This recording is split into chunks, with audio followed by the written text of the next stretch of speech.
Hey there, and welcome to Not Now in Theaters. My name is Will Turntail, and I'm a writer and film fan from California. On this podcast, I first time watch cult classics, B-movies, underseen foreign films, and more. Then, I have a not-so-serious breakdown of what makes them great or not so great, and discuss the movie's lasting influence. My goal here is to introduce you to some less traditional quote-unquote classic movies you might like to see, or, if you've already seen it, give you a deeper connection to what's great about it.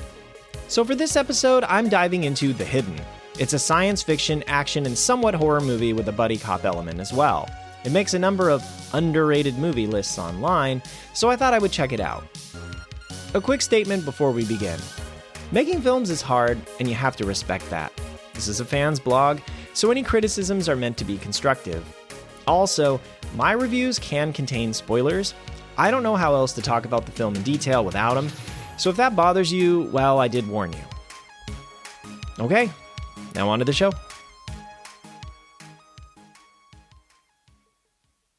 The Hidden 1987 review, Kyle MacLachlan chases an alien gone Grand Theft Auto. The Hidden is an alien invasion movie that doesn't so much embrace 1980s film trends as it does wrap its unearthly arms around them and give them a potentially sloppy bear hug.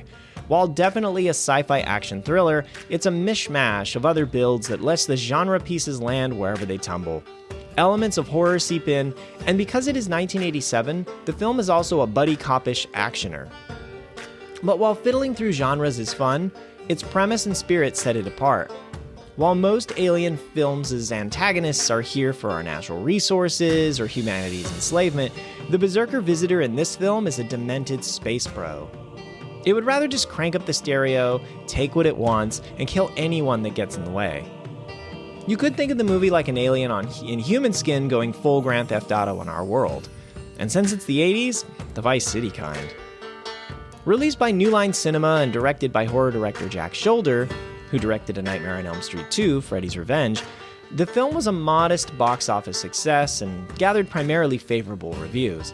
But rather than deliver a quiet profit and fade into the cinema graveyard, the long arms of the internet bring quiet corners murmuring that The Hidden once again needs to see the light of day. That's because the picture isn't just an exhibition of full auto hijinks and non-stop explosions. There's something a bit smarter here that audiences have latched onto. So is The Hidden a good movie?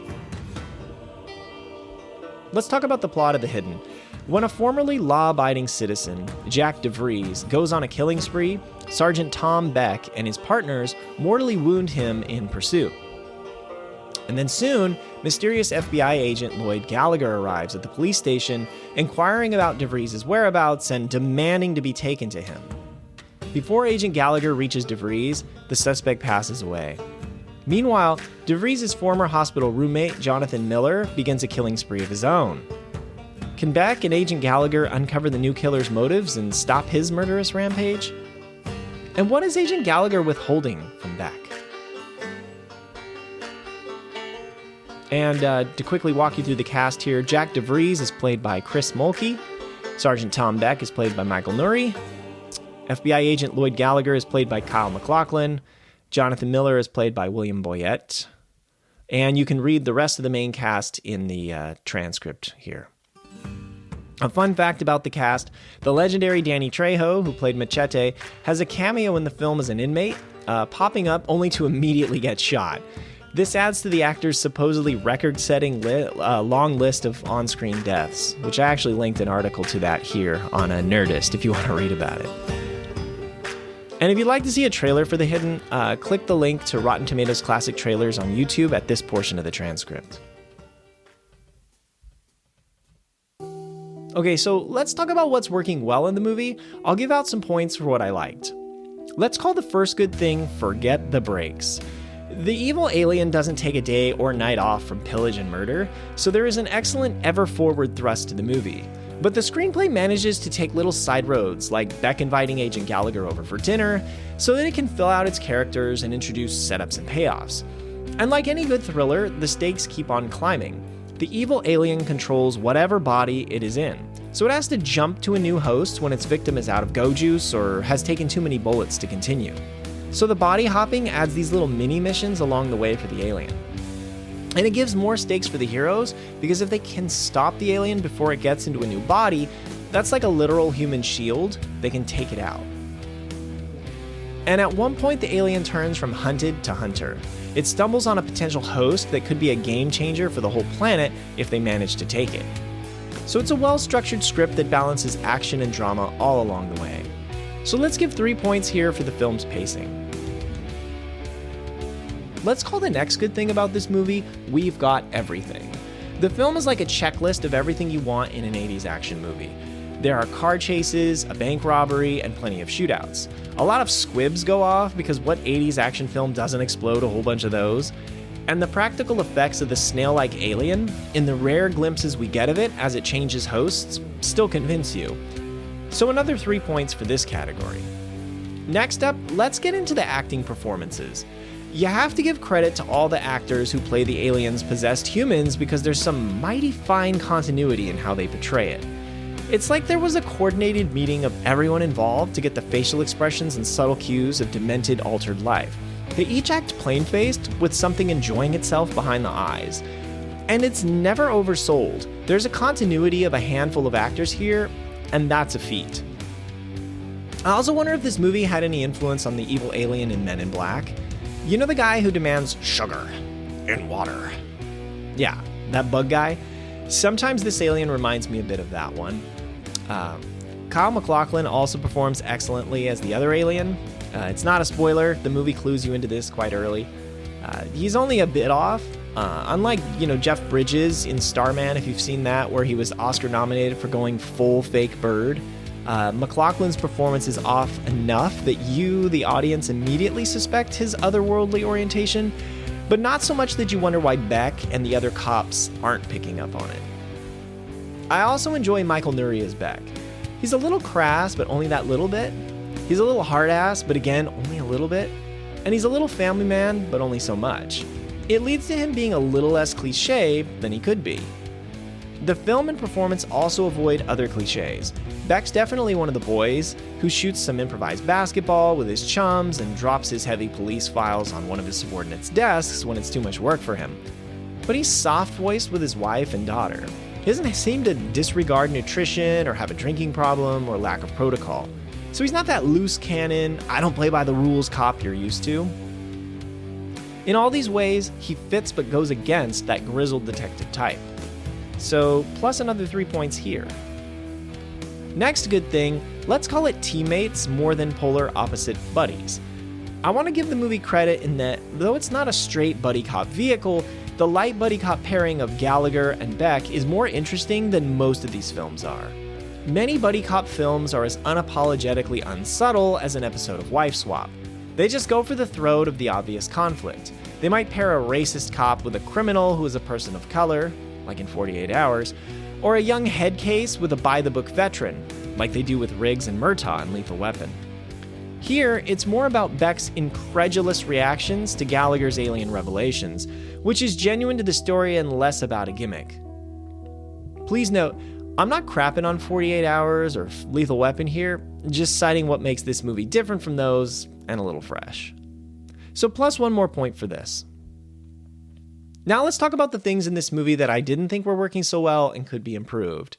First thing we'll call, well, what is it then? With an alien on one rude-ass holiday, stealing Ferraris and blasting metal music and rock all movie, there's a definitive, upbeat and somewhat carefree vibe going on here. Yet a consumer skewer message is leaking through the sci-fi cracks for a minute. As a crass businessman openly snorts coke with a car salesperson, lifting the powder from the trunk of a model Ferrari in the salesman's office, you think you're getting a critique transmission. Or not, because any social commentary that was about to come isn't followed up. It's also the film where the alien, now in the body of a stripper, literally screws a man to death. It's not revealed biologically how this actually kills. Soon the now she gets fond of fondling her own newfound cleavage. But we don't stay with lighter moments like these, mostly sticking to action horror vibes. So this tonal swerving makes the movie unique, but you wonder why the filmmakers didn't take a step further and commit to a more significant thematic idea here. If they could have pulled off a societal critique or commentary, that could have elevated it above pure entertainment. Or maybe they had that element in the movie and it got cut. You never know. Either way, it could have helped. And I think not having this is partly why this movie was a good watch for those that remembered it, but didn't seem to spread out any wider. So let's subtract 2 points from the movie's review score for this. Next, let's talk about how the movie has all the tools, but you wonder what's sharp. While there are a variety of action scenes, you can't put your finger on one as a standout trademark of the movie. All the action is around that 6 or 7 out of 10 fare. That's still competence, but I wanted that little bit more stamp of authority that says, this is the Hidden's trademark set piece. The alien sapien will wreck everyone who unassumingly treats it like a mortal sapien, but that's not played up like the movie's calling card. So let's take 2 points off for this. Lastly, let's cover what I'm calling, who didn't see that shit coming? And again, some spoiler alerts here, as this category could ruin the ending for you. So use the chapter skip if you don't want to hear this part. I'm only docking a point here because you could argue this is nitpicking, but this is my review, so we're doing it. There's a scene where you absolutely know this moment of expositional dialogue is happening so that this random-ass device will come back later in the film for some purpose. I begrudgingly gave every movie a pass for one expositional detour or happenstance. Anyone who has tried knows that writing is hard and that sometimes you need your hero to stumble onto a clue, run into someone they already know from the plot, etc., to keep your plot warm. Still, it's best to bury this need a little into the actual fabric of the story. For example, Ripley demonstrates her ass-kicking wielding of a power loader in Aliens early in the picture. The moment serves the character. She shows the Space Marines that she's not a helpless weakling and just as tough as they are. Later in the story, when Ripley climbs inside a loader to battle the Queen Alien, it is established that she can drive it so that the audience isn't scratching their heads, taken out of the movie's flow. But the Hidden's not-so-hidden weapon plant was so evident in left field it rankled. From nowhere, some of Beck's cop subordinates walk up to show him the flamethrower they confiscated, just so we know it's around for later.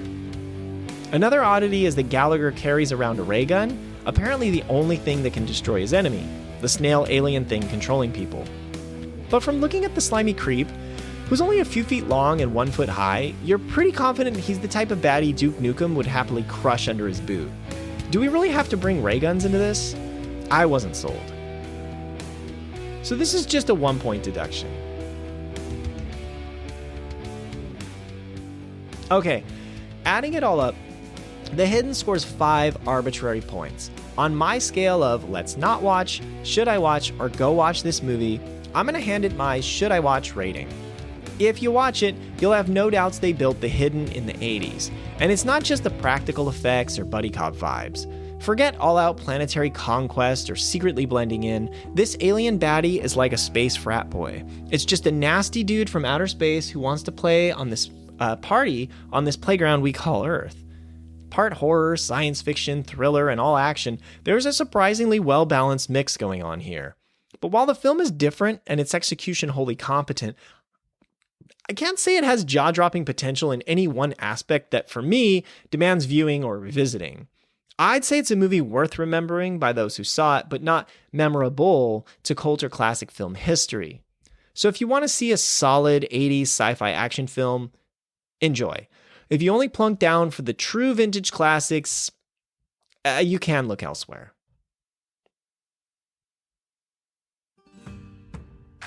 The Hidden's legacy. So what would we say is The Hidden's legacy? Well, at the 1988 Saturn Awards, Michael Nouri got the nod for Best Actor, Jack Shoulder for Best Director, and Jim Koof for Best Writing, and the film was nominated for Best Science Fiction Film. But since that time, I can't say that anything overly notable has come out to crown the movie. It's almost like its title, The Hidden, is a metaphor for its standing. But like I have said in this review, people who have seen it do continue to enjoy it, or those that have found it like myself.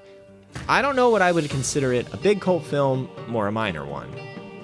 From what I can find, it was featured on the Criterion Collection's Criterion Movie Club with a watch-along with Kyle MacLachlan himself. So there are fans. There was a direct-to-video sequel, The Hidden 2, released in 1993.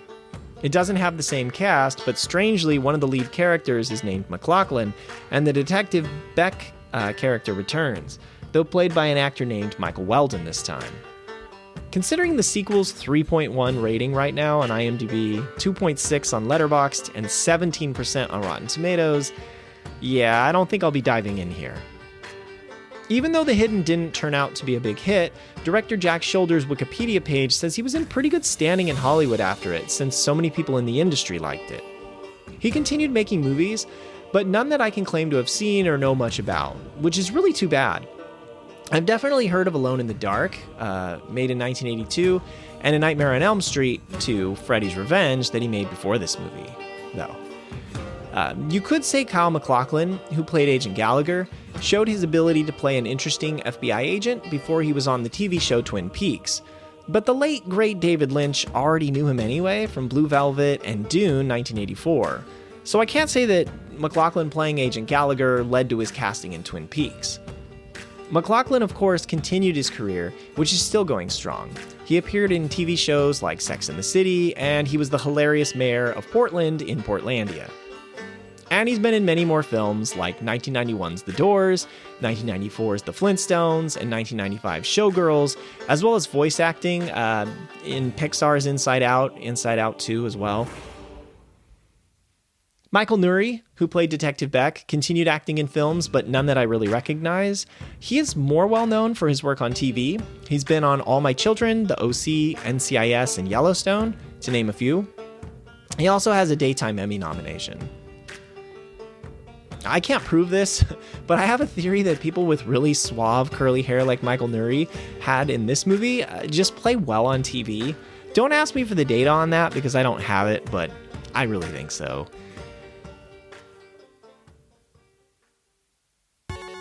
All right, enough about hair theories. Thank you so much for listening. I hope I persuaded you to check this movie out, or if you've already seen it, brought you a better appreciation for what it did. And if you like this episode, please leave me a review on your favorite podcast platform. Reviews help newer shows like mine find new audiences, and I would appreciate your taking 1 minute or two to share your thoughts. And if you've seen it, what do you think of The Hidden? Did I leave something out about the movie? You can reach out and let me know on Blue Sky using the link here in this portion of the transcript. And if you would rather search for me, you'll find me as Will Turntail, and it is at not-ni-theaters.bsky.social. This podcast episode is a production copyright of Over-Egged Media, LLC, located in Sacramento, California. Reference photos linked in the transcript are copyrighted by the Internet Movie Database. This review's factual information was gathered through online sources like Wikipedia, IMDb, or interviews. Misrepresentations and errors are possible, but unintentional. The introduction music, Neon Laser Horizon, was made by Kevin MacLeod of Incompetech.com and licensed under Creative Commons by Attribution 4.0 license. The same could be said of the exit music, which is Voxel Revolution, and the additional music, Southern Gothic and Waltz Primordial. Those three songs as well are by Kevin MacLeod of Incompetech.com and licensed under Creative Commons by Attribution 4.0 license. Goodbye for now.